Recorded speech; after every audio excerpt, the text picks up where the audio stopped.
দেখে বুঝতেছ সুন্দর bachelor point করি লামিয়া হিট দেশ বিদেশে ঘুরতেছে শপিং করতেছে। শুনলাম তুমি নাকি মজুরি বাড়াই ফেলছো। মজুরি কম কিনলেই করবেন রেমুনারেশন, আর ক্যারেক্টার হিট আই রেমুনারেশন বাড়াইতে মতো কে বাড়াই। বাউ রে, পক পক পক পক করে খালি মুখ থেকে কথা বেরিতেছে কেন? সিজন 5 এর গল্প জানুনি? না, আরে তো কেউ কয় না। তোমার তো কইব কিল্লাই, তোমার তো ক্যারেক্টার প্রায়োরিটি কম। তুই যা ফকিন্নি। এই আই ফকিন্নি? আরে বাউরে গল্পে না, গল্পে আই ফকিন্নি এম কিনলে আই তো রোকেয়ার বই।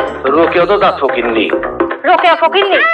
আরে বাউরে গল্পে না, তোমরা লোয়ার মিডল ক্লাস ফ্যামিলি, আর 10টা ভাই বোন ঘরে খানা নাই, তুমি সবার বড়, তোমার আব্বা আম্মা বিয়ে দিয়ে দিব। কার লগে বিয়ে হয়েছে জানো নি?